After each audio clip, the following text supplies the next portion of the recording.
Good morning, crafty friends. It's Diane, the Creative Inkster, and welcome to the Global Inspiration Stamp Team Weekend.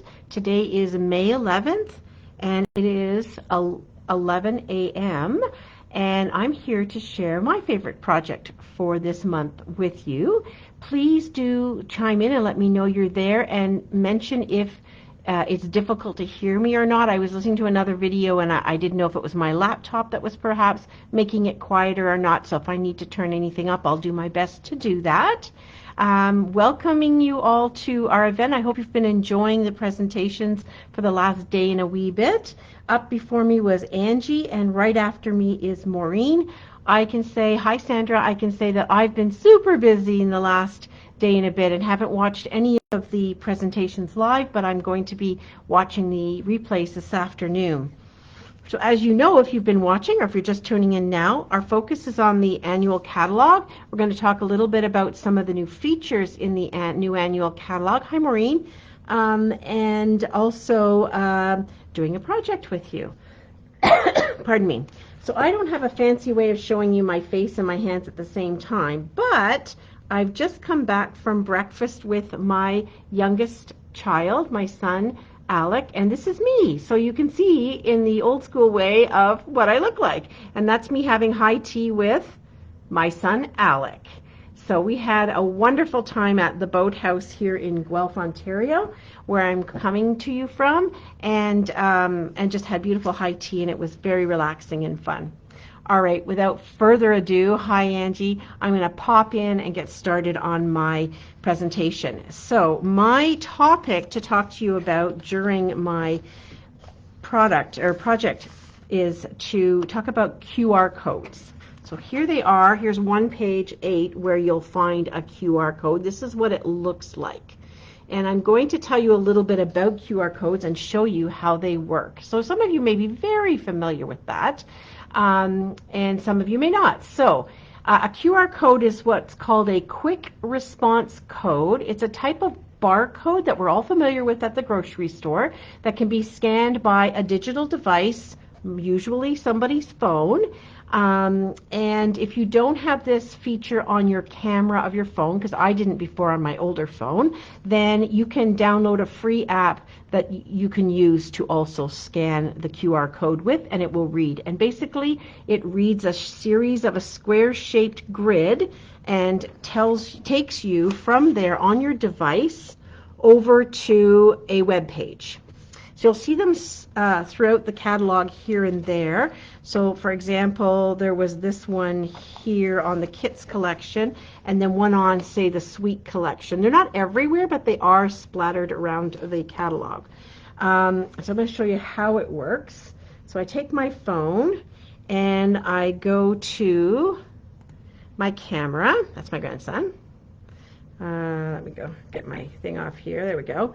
So then I go to my camera, and it's going to look at the catalog, and it's going to try to pick up a QR code on the camera.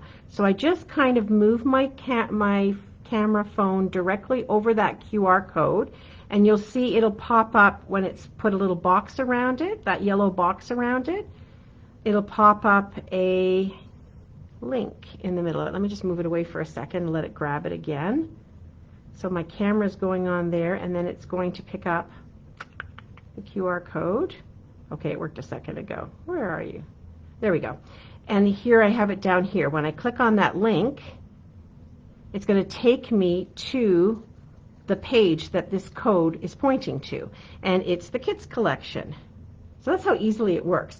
If you do any parking in a city, you can use QR codes to pay for your parking spot. They're QR codes used for lots of things, but that's how they are. And why did Stampin' Up! Put them in the catalog? Well, to give you references to our online catalog.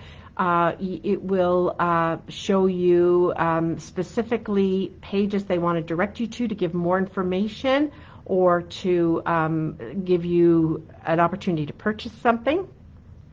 Typically, it's about giving you more information. It gives you an instant link to that specific web page.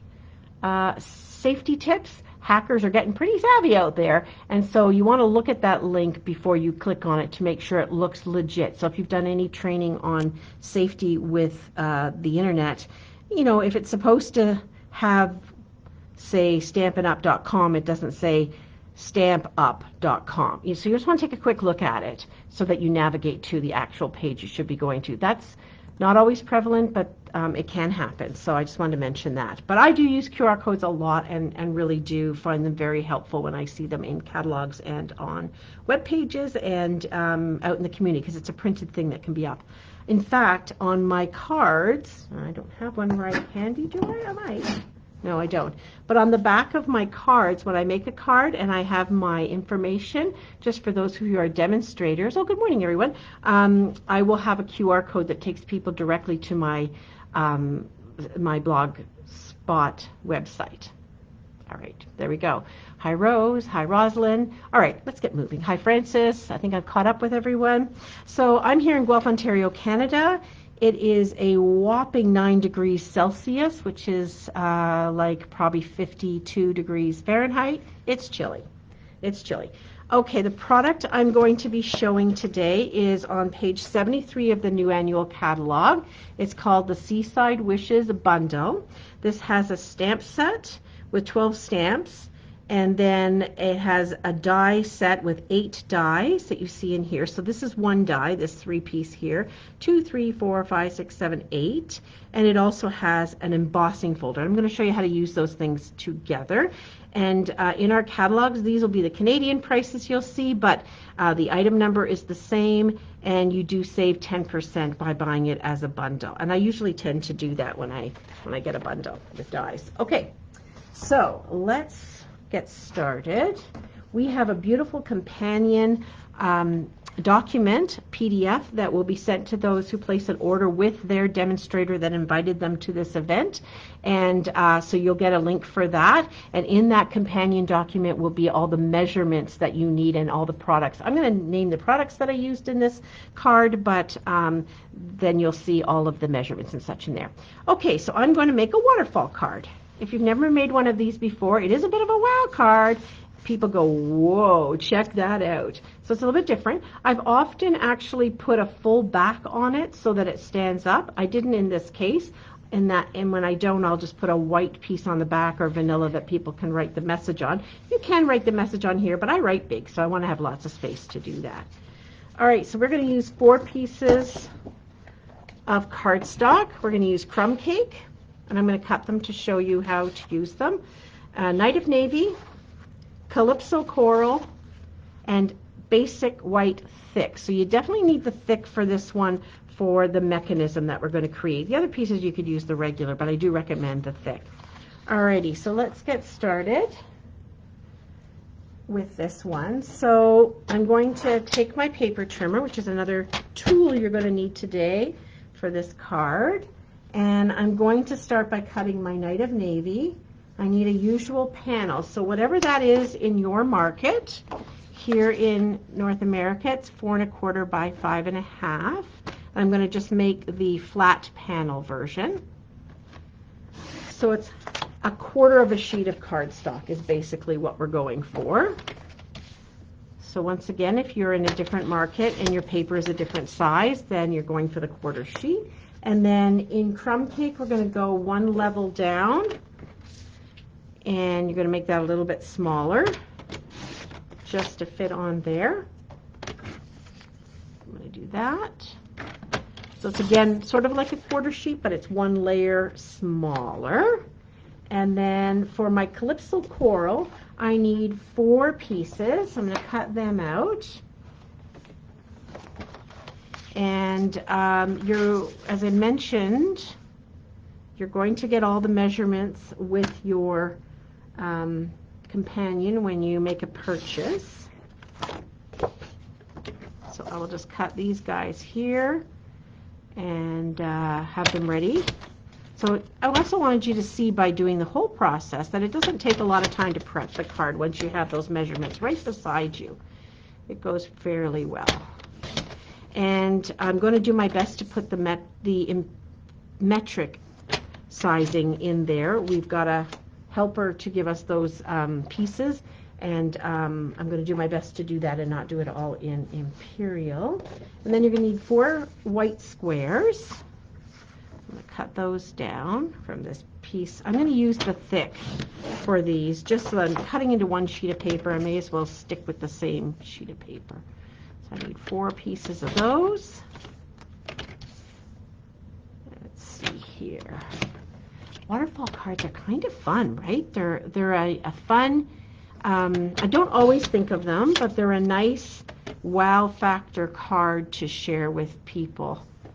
Especially when you have a stamp set that has smaller images that lend themselves really well to that. And then I also need a piece for the mechanism. So I'm going to cut that piece out as well. Alrighty. There we go. So now I'm done cutting my paper, I think. Oh, I need another piece of navy. Oops, you are staying here. Another piece of navy that will be for the piece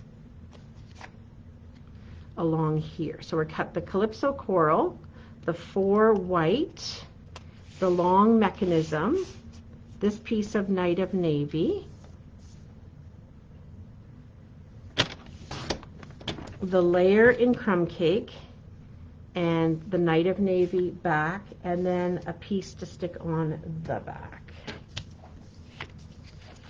So if you've already got pieces cut and you can be using scrap cut off pieces, I just started with brand new full sheets of cardstock. Alrighty.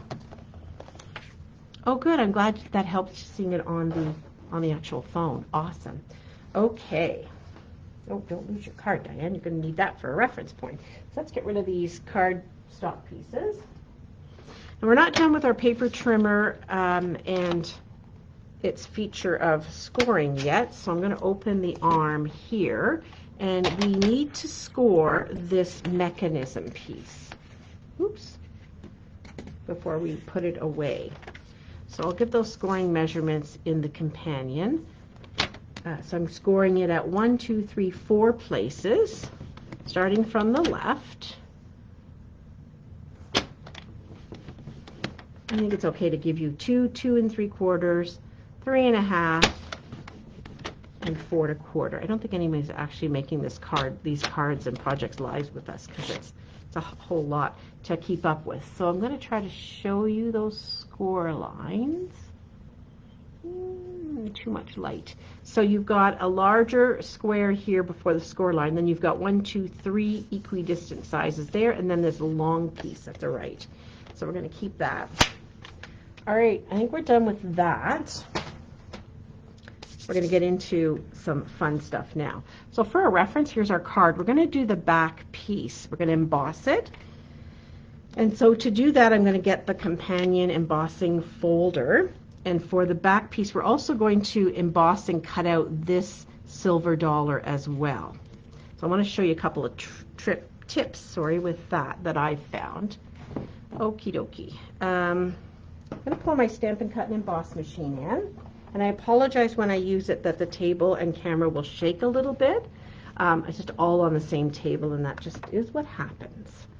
So I'm grabbing my piece of crumb cake. That's the inner layer on the front of my card.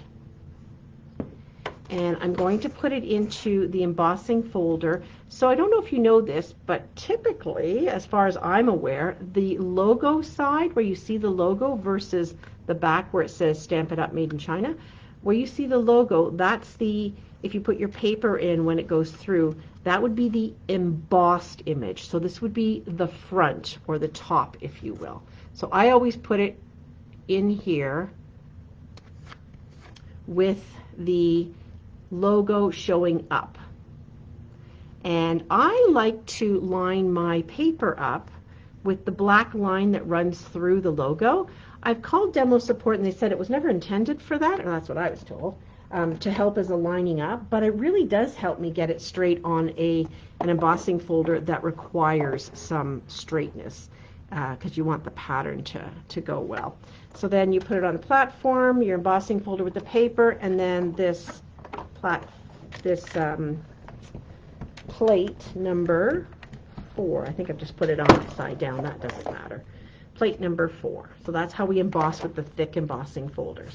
Look at how beautiful that comes out with the silver dollars, much of which I admit is going to be hidden on the card, but that's okay, because as you move it along here, more of it will be shown. And we're gonna dress it up with some ink in a little bit. But I also need this smaller silver dollar. And I want to show you the difference between whether I embossed it first or cut it first. So you can do one of two things when you're wanting to take one of those little pieces out. You need your die. So this is the die. It cuts the 3 pieces out at the same time, but you can work around that. Okay, do you see how that fits right over top? So with this set, I found success doing it either way. In this example here, I cut the image first, so I put a piece of crumb cake here, just there, just in the one circle, because that's all I needed, and I cut it out, and then I placed this into my embossing folder, the cutout piece, and I embossed it after. So I cut first, and I got a lot of beautiful detail on my sand dollar. In this version, now you can do it either way, I embossed a piece here first, and then I cut it. But as you can imagine, when you cut it after embossing, you're squishing it a little bit. Oh, sand dollars, not silver dollars? Oh, okay, close enough. Yeah, they are sand dollars, you're right. Thank you. If you emboss it first and then cut it out, your embossing gets a little squished down. So it really doesn't make a huge difference, but I could see the difference in them. There's a little bit more texture on the one that I cut first and then embossed, but it works both ways. All right, so I'm going to put these away. I'm actually going to use one of them. And what I do inside my kits is in the stamp set, I keep the dies in there on these magnet sheets. They're just from the dollar store, so they're rather cheapo ones. But the backs of them have a little pouch where I can put extra pieces. Whoops. I can put extra pieces that I cut out that I don't need for this project but could use again. And then I keep the bigger die in here. So I keep the extra pieces all in the same stamp set. So it makes it easier for me to find ones that go together. So I am going to use the one that I've already used, that I already made, not to have to cut another one out. All right, so we're done with that. We're done with embossing, and we're almost done with cutting. So we got that piece. So then I'm also going to use my adhesive sheets because there are 2 other pieces I need for this project. They are in the card here. They are this starfish here, and then in navy, this, I guess it's a piece of like the seaweed or the from the bottom of the sea. Like it's not a shell or anything. Somebody will get that word for me. And I want to use my adhesive sheet so that when I go to glue this one down, I don't have to put a lot of liquid glue on the back. So to do that, I'm a big fan of our adhesive sheets. I take the 6x12 adhesive sheet, I cut it down, and then I'll find my scrap Night of Navy, and I'll actually show you just what I've already done. I put the adhesive sheet down on the Night of Navy, I flip it over, I cut my pieces out, and once they're cut out, then I peel off the backing, and I still have this much of the paper left to go. One of the things I also do with mine, let's see if this will help show it better, is I don't put my adhesive sheet right to the edges because it can squish out a little bit, and I don't want it all over my plates. It makes it a little bit more difficult to get it off. So I tend to leave like a 1/16 of an inch of like a really tiny border, or a little bit more over here, so that my adhesive sheet isn't stretching beyond the piece of cardstock. So I have those already cut out, so I think we'll just stick with that and move along here. All right, we're ready to start putting our card together. but I want to add some more texture to my embossed layer. So I'm using 2 inks in this project. Crumb Cake with one of our blending brushes. You can use the big one or the small one, doesn't matter. So I'm going to take some on here, and on the embossed side I'm going to, and I usually start off the page, I'm going to pull some color in. So I need a little bit more, it's not quite dark enough. I like to start off the page a little because I don't want just a blotch to show up. So I'll start off the page and pull in, and then I just rub it around, and you'll see it adds a great deal of dimension to the raised images, and even the recessed ones a little bit too if you're pressing hard enough. And I find this really dirties it up, gives it a whole lot more texture, and makes it look really nice. So that's what I'm going to do on this level. Even if you were making multiples, like, it would go really, really fast. Yeah, I agree. The adhesive sheets are a must, and a package of 12 sheets of 6 by 12 will go a long way, and you will use them on many, many of our die cuts. Now, if you are just doing circles, don't waste them on that, but use them on the more intricate things. I'm going to close that up because I tend to be messy and can end up getting things, ink where I don't want it to go. All right, this layer's done. We're going to grab that card base and we're going to adhere this to the front.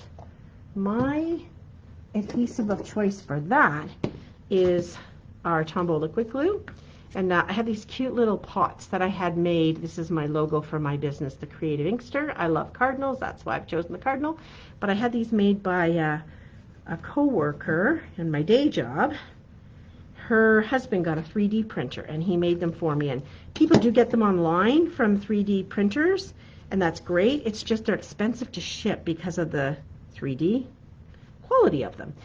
Because I was able to pick them up in my community, I got them really cheap. So you can get them singly, but I bought a whole bunch from him for my team. So if you don't have one of these, they're kind of handy. You can use like a shot glass or something too, but anything that helps you hold your glue down like that, it really helps keep it flowing. I mean, I don't use that end of it, but I did have them sized that you could use it either way. But also my bone folder fits in there, so I have these like close at hand on my table. All right, that's glued together. We're going to add the back, in this case basic white, same layer size as the crumb cake.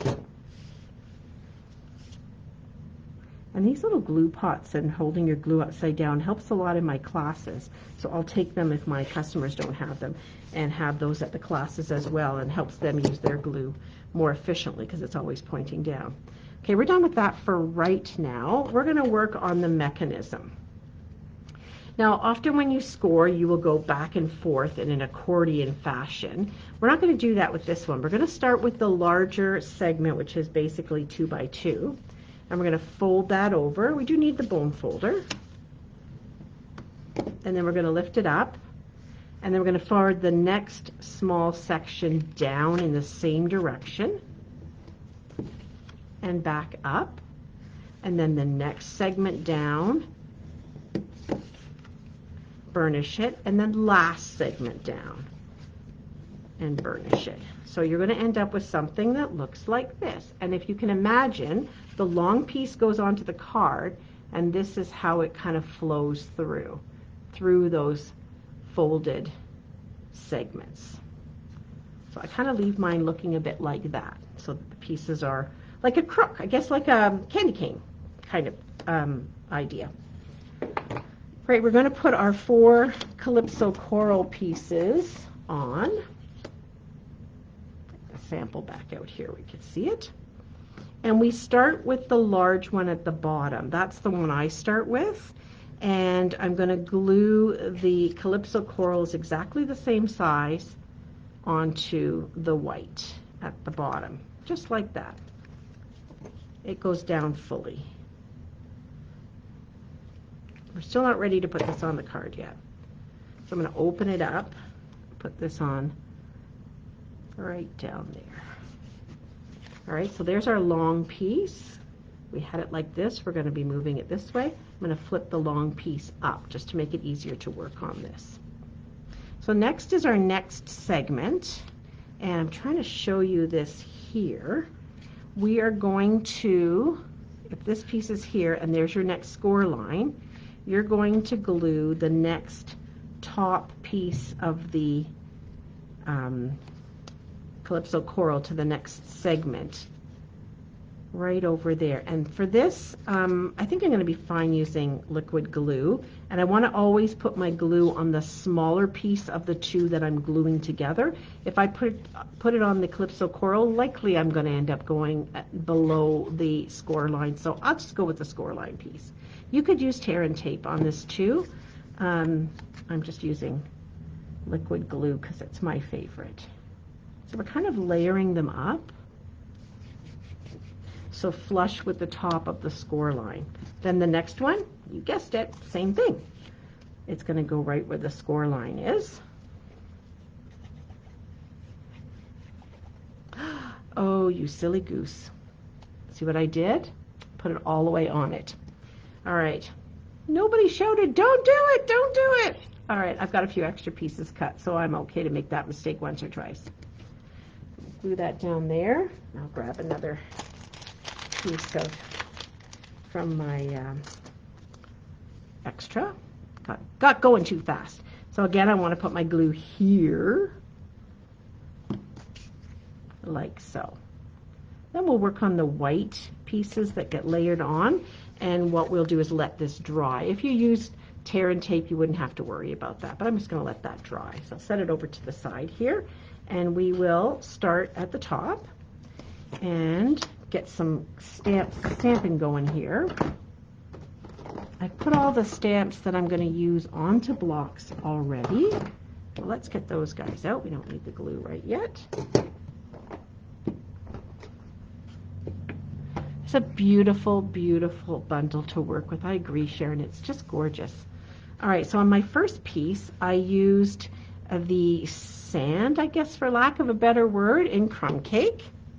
And I wanted it to be really light. I don't know if my crumb cake is nice and dark right now, so I stamped off a little. So I just put it into the ink pad, and I stamped off, and then lightly stamped all over. Wasn't overly concerned about the pattern because it is very splotchy, and because I'm stamping off, it'll be okay if I go over some already stamped areas to fill in. All good. Stamp off. There we go. So we've added that to a layer. We're going to do that on the next layer too. So why don't we just do that as we're in this mode. And some stamp sets and images, or even a whole bunch of words, really lend themselves well to small segments like this piece here with your stamping to show off through a waterfall card. On this one here, we're going to put it part way on, so I want to be mindful of that. And that was just a difference, just to show it differently. So I kind of went on the top, or yeah, I guess the top kind of half, whoops, and left some space that didn't have the sand on it. You know, do what you like. So I know that's going to be the middle one, and the bottom one I'm going to do differently. So we're done with that. We'll move that out of the way. I'm going to use this sort of a rock image, and there are 3 in the stamp set. So you get different sizes of rocks. I'm only using this stamp, but you could intertwine with these to get different sizes. You could add them all to one block. And see, is that going to be too dark? No, that's perfect. So then I kind of tried to just line it up like that. You know, if it was a rock wall, it wouldn't be perfect. It would be nice. Woo, it would be nice in nature. I'll try and go over that again. Once again, it's a rock wall. I don't need to worry about perfection here. There we go. We're going to be adding something over top. So there's my 4 pieces. I guess I could start leaving them over here in the order in which I'll be putting them together. So get rid of that. Alrighty, so on the bottom one, Yeah, let's start with the bottom one. We've got the rock wall, and all we're adding is that die cut floral C piece, just like that. You don't want anything too thick on the inside of the card because it just adds weight, so you don't want any dimensionals or anything like that. And so when you peel the adhesive sheet off, much of the little inner pieces come off at the same time. Whoops. However, if they don't, you can use take your pick tool, and I just put it on my scratch paper and I like push the pieces down so they stick on the scratch paper and out of the way for me. Let's stick this guy like this, but look at how fast that is for applying just a little bit of adhesive sheet, taking a moment to do that. And then we've got this one here where the sort of half sand stamping took place. We're going to take the starfish. There are two starfishes, a large one and a small one. I'm going to put them in here, full strength on the card. And I'm going to take the Love You, which I have in Night of Navy. Sometimes I'll put my ink pads on the table, one like this and one like this. Totally helps me make sure I go into the right color. At least with two colors, that's a good strategy. So I'm going to take a test run to see if it's dark enough. I still do that even after many, many years of stamping. There we go. The Love You. And for those starfish, I did add some Wink of Stella to them. Just a little bit, just to kind of give them a little bit of a pop as they fly by in the waterfall card. This dries so quickly that it's a perfect little addition. But I wouldn't put any embellishments other than this, which is flat, into the middle of a card. Next segment up is this here, and we are taking that sand dollar piece that I cut first and then embossed, and I also want to add some crumb cake to the front of it to give it more texture too. And that just kind of adds a little bit more to it. I may need to add some re-inker to my crumb cake. It's looking a little bit light. But look at how that really, oops, spins it around, but how it really adds lots to that middle on the sand dollar. Okay, so now I'm going to glue this down. Doesn't really matter which way. It mostly fits on, but there is a bit of space between the white and the Calypso Coral, so I don't need to worry about it running over the edge and sticking out. Even so, it wouldn't matter too much. Put this guy on here. You can do all stamped layers on your waterfall cards instead of adding a little bit of die cutting. Whatever floats your boat, and depending on what you have to work with and which bundle you're working with. All right, last one is the greeting, your friendship is the best gift. So I'm doing that in Night of Navy, doing my little test run here. And I found putting it on the angle was actually better for getting it to fit on this small piece of white. So that's what I will do again. There we go. And now I'm done, not quite done. I'm going to grab that sand dollar that I pre-cut to save us some time on the video here. And it has some adhesive sheet on the back. So I shall peel that off. I'm looking forward to this afternoon where I have nothing specifically on and I can sit and watch the videos and get caught up. There, so that's that piece there. Okay. We do have some stamping to do on the long segment of our mechanism. So back to that, which is now dry. And so these are the pieces that are folding over. So there's our long segment. We're going to use the large starfish.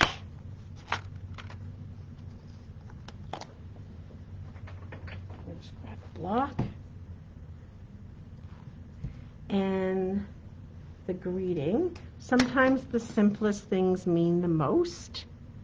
I'll move this guy out of the way. So I want my greeting to be full strength, but I don't want the starfish to overtake, so I'm going to stamp off. So I'll ink it up, stamp it off, and I kind of put it centered, but I do have a piece for my ribbon down here, so kind of there. It really doesn't matter that much because you can pull it all the way down to see it. So with the stamping off, that helps, pardon me,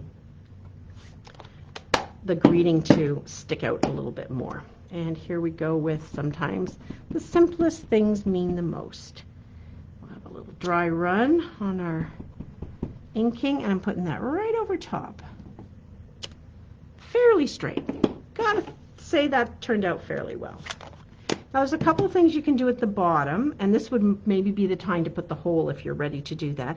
You could put a circular, an oval, something hole down here. I just took the ribbon, and when I made this card a few weekends ago, I was away at a crop, and I didn't have all my punches with me, but I just used a stapler with the ribbon. And so, you know, it is what it is. Whatever you have to work with. So I'm going to cut a little piece here with my scissors.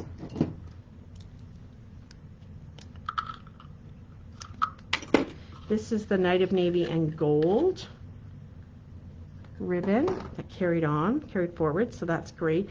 I'm not going to staple it yet. I can do that at the end, but if you wanted to place the hole, it kind of is easier to do it now. Right, we don't need that anymore. Let's start putting this together.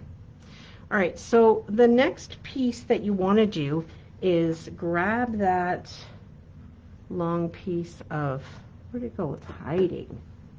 There we go. Grab your card base, and we're going to put this strip across here. So you just want it to be wide enough to cover the layer. You could actually make it wider. I didn't think about that, and in fact, it looks a little bit short. I wonder if the extra piece I had was a little longer. It could go all the way out to the card base. Yeah, that's a little bit longer. I must have just trimmed that one a little bit. So the key is that you want the finished piece not to extend beyond the top of the card. So for placement, you want to get this in that position it would be, lay it down, and measure up. So typically it comes to about an inch. So on the back side of this little strip, I'm going to put some tear and tape. Liquid glue would work, but you need it to dry, and it needs to sit for a little while. So that's why I'm going tear and tape. And I want to have lots of room for the mechanism to flow, but I want it to be on sturdily. So I'm going to put 2 little strips. So it makes it a bit of a square, if you will. As you can see, it takes a fair bit of pressure as it's moving along. So I'm going to use my bone folder to press those down nicely. So this is probably the key to the mechanism right here. Oops. Peel off the backing. And I said about an inch up on my card would be a good position for it. What's the weather like where you are? We have a cool day today. It's sunny now. Gray skies rolling in. But we are expecting rain this afternoon. I heard people talk about the northern lights that they saw last night. It was too cloudy where I live to see them, so that was a little unfortunate. So about an inch up from the bottom, that's where I'm putting the bottom of this piece. I'm more of a watcher than a perfect measurer on both sides. Like look at it. Yep, looks good to me. So I'm putting it down well. You might even use your bone folder so that I have a little pocket to slide through, but that's nicely positioned. And now this is going to slide through here, but there is a piece that has to glue down. So you're going to center it. I've taken the long piece and put it through our mechanism. I'm going to line it up so that you could put it, I guess it's up to you how far up you want it. I want to give enough space so that I can staple my piece. And so again, because we're going to glue this down, that's why you want to put that hole there. So I'm good with it about here. My other one's a little bit higher to the top. It's all good. but we are going to glue down this width on this bottom piece. That's what holds it in place, so when you tug, which I'll show you on the sample, when I tug here, you see how that piece never moves? That bottom piece right here is going to stay in place. So that's what we're trying to do. So once again, we want to be smart and put our adhesive here. So what I've done is I've laid it the way I want it to land, eyeballing that left to right is centered, and then I'm going to take a little pencil. Surely I have a pencil somewhere. No pencil. Okay, so we will take our bone folder and just make a little mark on either side. No one's going to really notice that. And that's going to tell me that's where my adhesive is going to go, between those spots. So I'm once again going to go to my trusty tear and tape. 61 at the beach today. Yeah, that would be, we're about 50, well, 9, 18, and 32. Yeah, about 50 something. Fahrenheit here. Chilly. Okay, so I'm going to have this overlapping a little bit, so I'll just add it after I peel this stuff off. I'll peel those off first, and then I'll have a little overlap piece because it's a little wider. The tape is a little wee bit wider than the space. All right. So there's my tear and tape off. Slide my mechanism back through. I'm going to line up the edges of my tape with the edges of the white. And then I'm going to fold down, making sure it's as straight as possible. There. Then I'm going to press down so that my mechanism, I don't want to pull it just yet, but you'll be able to see that as we pull, that piece will stay in place and it will move. So that's the trickiest part. Now I'm going to glue the pieces down. Of course, probably would have gone a little bit better had I glued them down first, but that's okay. I'm not having fun if I don't have a little crafting challenge. So this was in my design, this piece at the top. Your top piece could definitely have some embellishment on it. I mean, it's still going to fit through there fairly well, and this will lie flat. And then the next piece, sometimes it's the challenge of what do I put on these? Do I want the words in the area I can see the most? Do I want the words buried inside? I don't know. You have to sort of decide. Pull down. Anybody going, oh, wow, look at that. Very cool. Nice to have a couple of sunny days. Had a lot of rain here too. Not always. April showers bring May flowers, as they say, but a little bit more than we expect. Ooh, whoa, look at me going over time. Because I do have, please stay till the end, I do have some projects I also made with this stamp set to share with you. I got talking a lot. There we go. And then there's my last piece in there. And then the final bit is stapling my ribbon onto the bottom. So here's my stapler, there's my ribbon. Now it did fold a little bit inside the envelope. I'm okay with that. I could trim it if I want to. Oh yeah, it's easier when you pull it out. And it depends on your stapler and how you can get in there. There we go. It's very non-techno. So there you go, and then when I slide that up, I sort of slide it through. There we go, and I probably would want to trim that ribbon just a titch. All right, so there is the waterfall card. I hope you liked it. Thank you so much for watching and sticking along with me. Now here are 4 projects that I made with the Seaside Wishes bundle that I wanted to also share to show some versatility with it. This is some triple layer stamping. If you've never done that, that's a fun way too. It's a fair bit of paper, but you do get that really beautiful continuing pattern look. And I used Early Espresso and Petal Pink on this. And then here's one I did using die cutting those out after embossing them, added a little bit of color, really had some fun on this layer with embossing it and then stamping first that rock wall image and then embossing it as well. This one, coloring over the already embossed 3 sand dollars with my blending brush and different inks, and then adding some other jewels and gems and sparkles. Flirty Flamingo, not a color I've used a lot lately. And then this one, which I think is my favorite. So lots of layers of green with soft sea foam, popping up the greeting. You absolutely made my day. And here we go, just some of those floral pieces because there's 2 different sizes. So yeah, that's it for me.